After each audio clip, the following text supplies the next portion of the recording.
très bien. Alors, comment on va procéder hein, donc, pour faire cette démonstration? Très bien. Alors, j'ajuste un petit peu juste la feuille pour que ce soit plus centré. Très bien. Voilà. Bien. Alors, donc, ce que je sais, c'est que par définition,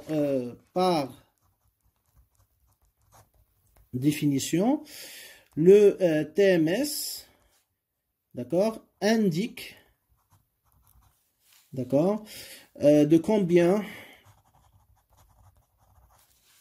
varie Y si X varie, comme on a dit, d'une unité supplémentaire, afin que l'utilité reste constante. Okay? Très bien. Afin que l'utilité reste constante. Très bien. Donc là, qu'est-ce que je remarque en réalité? Que X et Y varient simultanément. Donc X et Y varient en même temps. Donc, quel objectif? Pour que l'utilité reste constante. Okay? Donc, quand les deux varient en même temps, ils vont avoir un impact sur la fonction d'utilité. Donc, Y, comme on a dit, il va baisser. Donc, ça va faire baisser l'utilité. Donc, je peux le rappeler ici. Donc, quand Y baisse, donc ça fait baisser l'utilité. Et quand X augmente, ben, ça fait augmenter l'utilité. Et comme la baisse de l'utilité, on suppose bien sûr qu'il est donc égale, équivalente à l'augmentation de l'utilité, ben, l'utilité ne change pas. Donc l'utilité reste constante. Okay? Très bien. Alors mathématiquement, qu'est-ce qu'on sait? On sait que lorsque une seule variable, d'accord, varie, son impact sur la fonction d'utilité est mesuré par quoi? Par sa dérivée, c'est-à-dire la dérivée de U par rapport à Y. Et quand X aussi varie, l'impact de cette variation sur la fonction d'utilité, elle est donnée par quoi? Par la dérivée première de U par rapport à la variable. Donc toujours, la dérivée première mesure l'impact de la variation d'une variable sur la fonction. Ok? Donc je note ici, c'est une sorte de rappel. Normalement, on devrait s'en passer, mais bon, je le fais.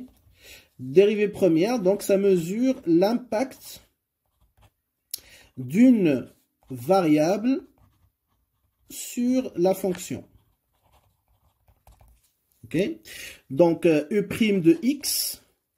Donc, si je dérive U par rapport à X, donc, c'est la dérivée première de U par rapport à X. Donc, c'est l'impact, d'accord, de X, ou d'une variation de X sur U. Si je dérive U' par rapport à Y, donc, c'est l'impact de Y sur la fonction d'utilité, et ainsi de suite, d'accord? Donc, l'impact d'une variable, donc ici, X, ça veut dire que Y, elle est fixe. Et là, Y sur U, donc X, forcément, elle est neutralisée, elle est fixe, d'accord? Alors maintenant, si X et Y varient dans le même temps, parce que c'est ça le cas du TMS, donc Y baisse et X augmente en même temps, comment on mesure mathématiquement donc l'impact de variation de deux variables en même temps sur une fonction? Eh bien, on utilise la différentielle totale. Donc, il y a un autre outil qu'on utilise qui s'appelle la différentielle totale et qui va mesurer l'impact, l'effet, la conséquence de la variation simultanée des deux variables x, y sur la fonction d'utilité. D'accord? Alors, dérivée première, on a dit, pour une seule variable, quel est l'impact sur la fonction? Alors maintenant, donc, différentielle totale. Donc, je mets ici, différentielle totale. Donc, ça permet de mesurer quoi? L'impact de la variation, n'est-ce pas, de X et Y sur une fonction. Alors, j'ai pris X, Y, mais bon, juste pour l'exemple. Donc, deux variables, hein, donc, ou ça peut être trois variables, 4, 5, suivant donc le nombre de variables qui composent cette fonction. Ok, donc l'impact de la variation de X, Y sur une fonction. Ok, alors comment on la note? Donc, si j'ai D, hein, donc la différentielle totale, donc je mets la première lettre de différentielle, donc D. Ok, donc D, imaginons, je prends déjà une forme, enfin, générale de fonction. Il dépend de deux variables, ici, ok. À quoi est égal TF, x, y? Eh bien, est égal à quoi? Eh bien, la dérivée de f par rapport à x, ok. Donc là, ça mesure l'impact de x sur la fonction f. Donc, je prends la dérivée première comme on vient de l'expliquer. Puisque c'est pour une unité supplémentaire, donc là, je multiplie par dx. Imaginons que j'augmente de 2, de 3. Donc là, je vais multiplier le premier résultat par la variation de x. Donc ça, c'est l'impact de x. L'impact de x sur f. Et je mets juste plus. Je rajoute l'impact de y sur f aussi. Donc là, ça va être la dérivée de f par rapport à y fois dy. Donc ça, c'est l'impact, si vous voulez, de y, la variation de y sur la fonction f. De combien va varier la fonction f si je fais varier y. Et ici, de combien va varier la fonction si je fais varier x. D'accord? Et donc là, la différentielle totale, c'est quoi finalement? C'est l'impact de x sur f plus l'impact de y sur f tout simplement. Ok? Très bien. Donc voilà, ça c'est la règle de base mathématique. Maintenant, on va appliquer ça dans le cas de la fonction d'utilité. On va le faire immédiatement. Alors, la fonction d'utilité u, on va juste remplacer f par u. Ok? Donc f x y va devenir u x y dans mon raisonnement. Les variables sont les mêmes. Alors, puisque y, x varie simultanément, donc ils vont avoir un impact global sur la fonction d'utilité. À quoi est égal cet impact global? Eh bien, c'est l'impact de x sur u plus l'impact de y sur u. Donc, on le note du, différentiel total de u, x, y, est égal à quoi? Bah, pareil, c'est la dérivée ρ de u par rapport à x, le premier impact, fois dx. Vous remarquez, je remplace juste f par u, plus la dérivée de u par rapport à y fois dy. Donc ça, c'est l'impact de x sur u plus l'impact de y sur u. Ok. Je continue, donc je vais simplifier l'écriture. Donc ça, c'est u'x fois dx plus u' de y fois dy. Je remplace juste ρ u par rapport à x, c'est u' de x, et là, ρ de u par rapport à y, c'est u' de y. Ok?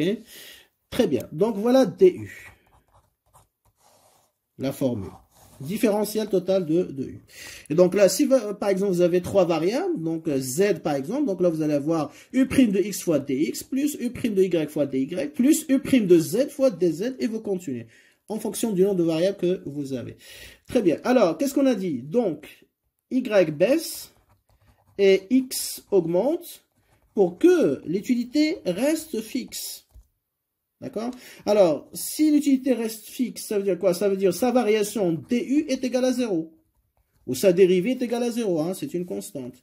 D'accord? Donc, du est égal à 0. Et c'est du est égal à 0. Donc, je vais remplacer du par son expression qui est ici. Donc, je remplace du est égal à 0 implique donc que u' de x fois dx plus u' de y fois dy est égal à 0. Je rappelle, on est en train de chercher la formule du TMS. On va démontrer que c'est égal à u' de x sur u' de y. Alors, u' de x sur u' de y, ça veut dire quoi? Ça veut dire que je dois trouver un moyen pour réunir u' de x et u' de y. Très bien. Alors, comment on va faire? Premièrement, donc, je vais faire passer u' de y de l'autre côté. Donc, ça devient plus ici, ça devient moins. Donc, moins u' de y fois dy. D'accord? Très bien. Alors, mon objectif, c'est quoi? C'est de faire apparaître dans cette démonstration le rapport entre u' de x sur u' de y. Ça veut dire quoi? Je dois diviser u' de x par u' de y. Donc, je vais diviser ici. Je multiplie les deux termes. Donc là, puisque j'ai égalité, donc ça ne change pas. Si je multiplie les deux termes par le même paramètre, donc l'égalité reste valable. Donc, je vais diviser par u' de y. Ça veut dire que je multiplie. Ici, c'est multiplié, c'est pas x. D'accord? Donc, il n'y a pas de confusion. Très bien, donc si je multiplie les deux termes par 1 sur u' de y, qu'est-ce que ça donne? Donc, je vais obtenir ce que je cherche, u' de x sur u' de y, d'accord, fois dx, j'oublie pas, et ici, moins u' de y sur u' de y fois dy. Je simplifie, donc qu'est-ce qui me reste? Moins dy. Très bien. Donc, j'ai obtenu u' de x sur u' de y, n'est-ce pas? Fois dx qui est égal à moins dy. Alors, qu'est-ce qui me manque? Bah, je sais que le TMS est égal à quoi? Moins dy sur dx. Donc, si je voudrais démontrer que le TMS est égal à ce rapport-là, donc je dois diviser par quoi ici? Je dois, encore une fois, multiplier par 1 sur dx. N'est-ce pas? C'est vrai que dans la première formule, on a mis delta y sur delta x, mais c'est la même chose, hein, c'est des variations. Sauf que delta, c'est pour des nombres entiers, et ça, c'est des nombres petits. C'est la seule différence, mais c'est la même chose. Donc, on va diviser les deux termes, celui-là et celui-là, par dx. Comme ça, on va éliminer dx de ce côté-là, et on va se retrouver avec moins dy sur dx, qui n'est autre chose que le TMS. Et donc là, j'obtiens effectivement e' de x sur e' de y, fois dx sur dx, qui est égal à moins dy sur dx. Je simplifie par dx. Qu'est-ce qui me reste? e' de x sur e' de y, qui est égal à moins dy sur dx, qui est égal aussi à TMS xy. Et voilà ce que je cherchais, mon objectif de départ, à savoir que le TMS est égal à quoi? En plus de moins dy sur dx, ou moins delta y sur delta x, est égal aussi à e' de x sur e' de y. Donc, conclusion ici de notre démonstration, cela implique que le TMS, en cas de variation continue, xy est égal à e' de x sur e' de y. Mais attention là, encore une fois, parce que pas mal d'étudiants qui commettent des erreurs, donc attention, je vais les mettre en évidence ici. Ok, donc quand je parle de TMS variation continue, on ne met pas moins e' de x sur e' de y. Attention. Ça, c'est une erreur. Ok, il ne faut pas mettre moins. Moins, on le met lorsqu'on a delta y ou moins dy sur dx. Quand on travaille avec les dérivés, on ne met pas le moins. On n'a pas besoin de moins. Ok, donc ça, une erreur. Deuxième erreur, c'est que dans le cas de variation continue aussi, il y a certains qui ne mettent pas le moins, mais ils vont inverser. C'est-à-dire, au lieu de commencer par e' de x en haut, ils vont mettre e' de y sur e' de x. Comme delta y sur delta x, ils ont l'habitude. Donc là, ils croient que c'est aussi e' de y sur e' de x. Ça aussi, c'est une erreur. Donc, à éviter. D'accord? Donc là, c'est u' de x sur e' de y. Voilà la bonne formule. Très bien. Voilà donc la deuxième façon de calculer le TMS lorsqu'on a des variations continues. Alors, quand est-ce qu'on utilise ça? Bien sûr, en général, lorsqu'on vous donne uniquement la fonction d'utilité.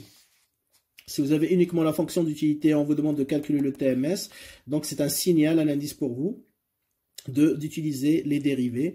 Donc, on commence par la dérivée de u par rapport à x et on la divise par la dérivée de u par rapport à y. OK? Très bien. Alors, troisième formule, et après, on va passer aux applications. Donc, toujours, on est dans le calcul hein, donc du TMS.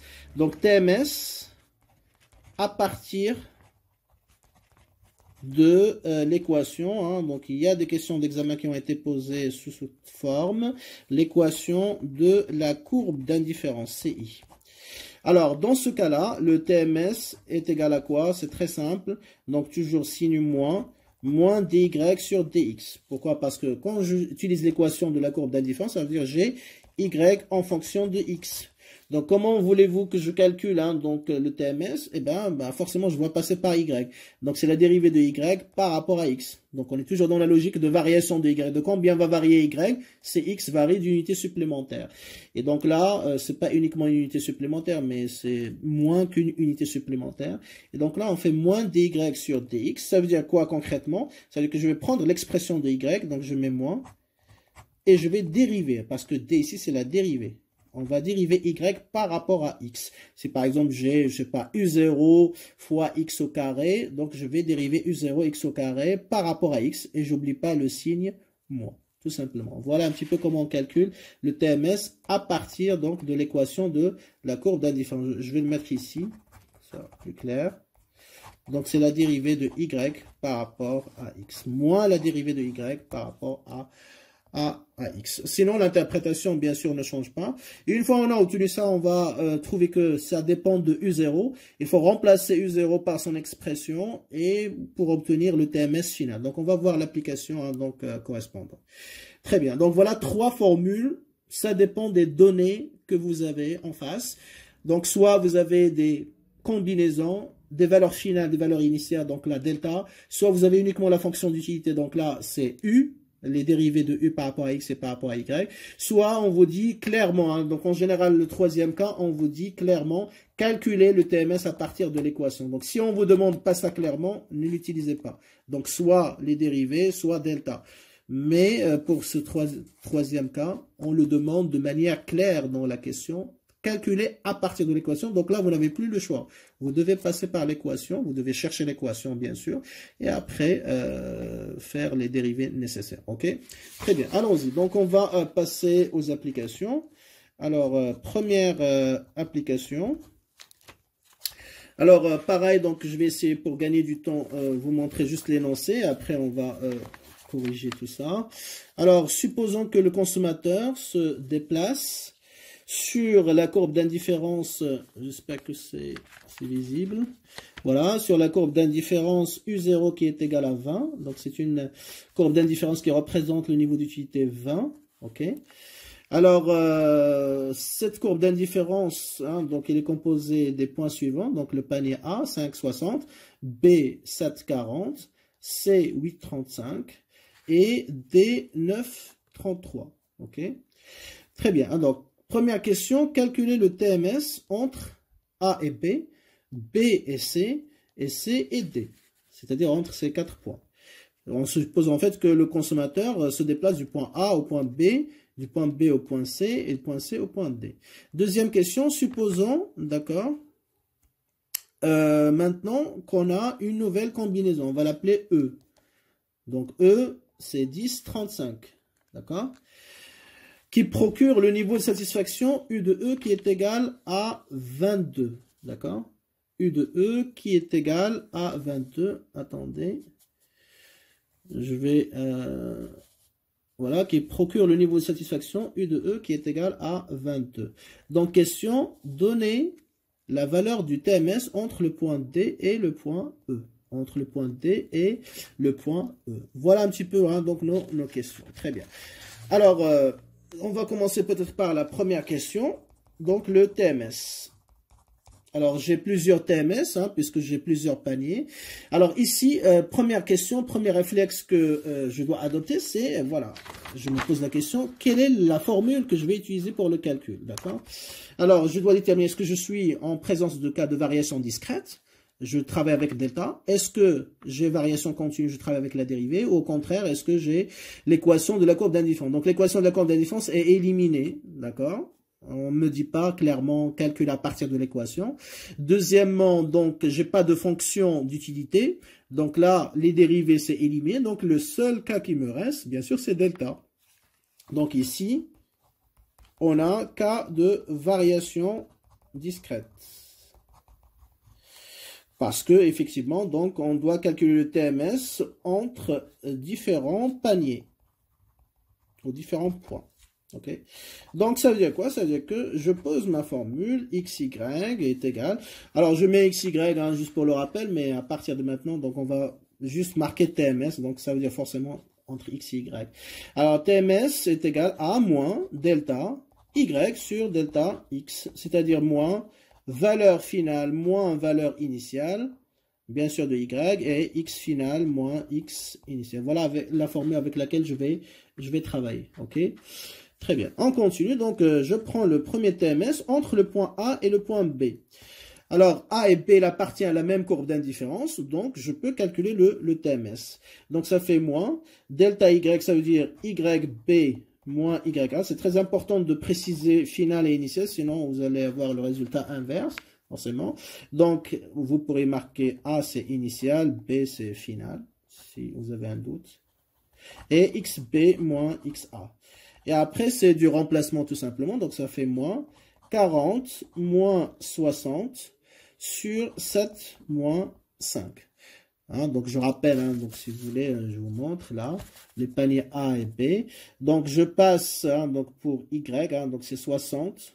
On passe de 60 à 40. Donc final c'est 40 moins 60, comme on vient de l'écrire. Après pour XB, XA, donc on passe de 5 à 7. Donc final c'est 7 moins 5. C'est ce qu'on a écrit ici. Ok, 40, moins 40 moins 60 sur 7 moins 5. Donc ça nous donne quoi? Moins 40 moins 60 c'est moins 20. 7 moins 5 ça fait 2. Et donc ça nous donne quoi? Moins 20, voilà, sur 2 ça fait 10. Alors interprétation, dans l'interprétation, eh bien donc si x augmente d'une unité toujours, supplémentaire, ben, il faut baisser y, relation inverse, de combien? De la valeur du TMS, de 10. Pour que l'utilité reste toujours égale à 20, c'est-à-dire l'utilité représentée par la courbe d'indifférence. Ok, voilà, donc je cherche à augmenter x d'une unité, je baisse y pardon, de 10 unités, la valeur du TMS. On continue, donc maintenant vous avez bien compris la démarche, c'est facile. Donc B et C, entre B et C, donc B devient initial après avoir été final. Voilà, et C, ça devient la valeur finale. Donc, ça fait moins. Donc, YC moins YB sur XC moins XB. Je mets moins et après, je remplace par les chiffres. Donc, je les mets directement. 35 moins 40, ok. Et 8 moins 7. Donc, ça nous fait moins 5, 35 moins 40, sur plus 1. Donc, ça nous fait moins avec moins, ça fait 5. Autrement dit, voilà, donc si on veut augmenter x d'une unité cette fois-ci, ok, j'espère que c'est clair, là, voilà, d'une unité, bah, il faut baisser y de combien? Bah, la valeur du TMS, c'est-à-dire de 5 unités. Pour que l'utilité reste inchangée, maintenant, vous avez bien compris le reste de la phrase, d'accord? Très bien, on continue pour les autres. Enfin, le dernier TMS, pour être plus précis. Alors, le dernier TMS, c'est entre, bien sûr, C et D. Donc, D toujours sur la même courbe d'indifférence. Donc, je mets moins. Donc, D, c'est final. C, c'est initial, bien sûr. Donc, YD moins YC sur XD moins XC. Donc, je remplace pareil. Alors, qu'est-ce que ça donne? Donc, ça fait moins 33 moins 35 sur 9 moins 8. Donc ça fait moins 2 sur 1, ou plus 1 si vous voulez. Donc ça fait 2. Ok. Alors interprétation toujours. Si je voudrais augmenter x d'une unité supplémentaire, il faut baisser y de 2 unités pour que l'unité reste fixe à inchangée. Voilà un petit peu hein, donc comment on calcule hein, donc le TMS entre deux points ou entre des valeurs finales et des valeurs initiales. Très bien. Alors deuxième question. Maintenant on vous demande de calculer le TMS cette fois-ci entre le point D et E. Alors, ça a été posé dans un examen et malheureusement, il y a pas mal d'étudiants qui ont été piégés. Pourquoi? Parce que, voilà, comme dans la question précédente, donc ils ne se posaient pas la question, ils calculaient machinalement, mécaniquement, le TMS entre A et B, etc. Je l'ai calculé sans me poser la question. Pourquoi? Parce que dans la question, on vous dit, en fait, hein, donc je remets la question, voilà, donc que les points, voilà, les points A, B, C, D se trouvent sur la même courbe d'indifférence, c'est-à-dire qui donne le niveau d'utilité U0 est égal à 20. En revanche, le point E, il donne un niveau d'utilité qui est différent, qui est égal à 22. Ça veut dire qu'il n'appartient pas à la même courbe d'indifférence que les points A, B, C, D. Et s'il n'appartient pas, donc on n'a pas le droit de calculer le TMS, parce que le TMS, par définition, il calcule la variation hein, donc de Y par rapport à celle de X pour quel objectif? Bah, pour garder l'utilité inchangée. Et garder l'utilité inchangée, ça veut dire quoi? Rester sur la même courbe d'indifférence. Ça suppose quoi? Ça suppose que les points entre lesquels je vais calculer le TMS, il appartient déjà à la même courbe d'indifférence. Et donc, s'il n'appartient pas à la même courbe d'indifférence, donc je ne peux pas calculer le TMS. Ok? Très bien. Donc, on va écrire ça. Alors, on a, donc toujours vérifier, est-ce que les deux points entre lesquels on va calculer le TMS, est-ce qu'ils appartiennent, oui ou non, à la même courbe d'indifférence? C'est-à-dire, est-ce qu'ils donnent le même niveau d'utilité? Or, U de E est égal à 22, qui est différent de l'utilité de D, qui est égal à 20. Donc, ça veut dire quoi? Ça veut dire que E n'appartient pas à la même courbe d'indifférence que D. Par conséquent, bien sûr, donc c'est impossible. Donc, impossible de calculer le TMS entre les deux. C'est-à-dire entre D et E. Donc ça n'existe pas tout ça. Voilà la réponse qu'il fallait donner. Et non pas commencer à faire YD moins YE, etc. Le calcul habituel. Donc toujours ayez le réflexe de vérifier est-ce que les deux points entre lesquels vous allez calculer le TMS, est-ce qu'il appartient oui ou non à la même courbe d'indifférence? Est-ce qu'il procure le même niveau d'utilité? Si la réponse est oui, vous avez le droit de le calculer. Si la réponse est non, impossible. D'accord? Très bien. Alors, maintenant, donc, on va passer à une deuxième application. Alors, cette fois-ci, on ne va pas vous donner des points, c'est-à-dire des paniers, etc. Et pourtant, on va appliquer aussi le cas de variation discrète. Pourquoi? Parce que à travers des phrases, on va justement déterminer à quoi est égale la baisse de Y et à quoi est égale l'augmentation donc de X. Ok? Alors, je vais essayer de vous lire l'énoncé là encore une fois, peut-être pour gagner du temps. Alors, donc, supposons que pour obtenir 3 oranges, ok, supposons que pour obtenir 3 oranges, donc je vais le mettre ici, que ce soit plus, voilà, donc je suis obligé de déplacer à chaque fois la feuille pour que ce soit plus lisible pour vous.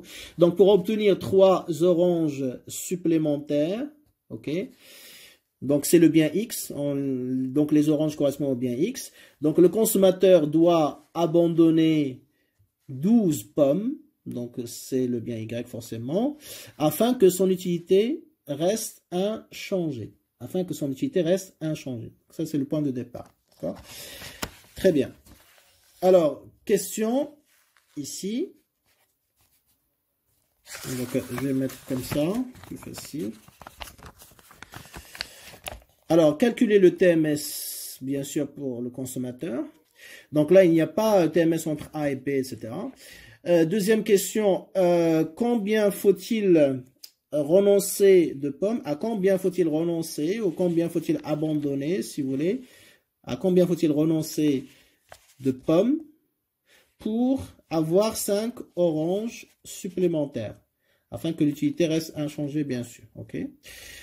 Troisième question, si le consommateur cède, c'est-à-dire abandonne 8 pommes, par combien d'oranges, d'accord, par combien d'oranges doit-il les remplacer pour que son utilité reste constante?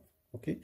Donc là, on est dans une application aussi d'examen qui voilà, va vous obliger un petit peu à déterminer les variations soit de Y, soit les variations de X. Donc soit on vous donne la variation des oranges, cherchez la variation des pommes, soit on vous donne la variation des pommes, cherchez la variation des oranges. Et pour cela, donc, il faut utiliser le TMS. Et bien sûr, au départ, il faut le calculer, il faut le trouver. Ok. Et après, je vais vous donner les formules générales pour répondre à ce type de questions. D'accord? Très bien. Alors, on va essayer de répondre et vous montrer la démarche d'abord. C'est-à-dire pour trouver un petit peu comment calculer les variations de Y et les variations de X avant de faire l'application numérique. Ok? Très bien.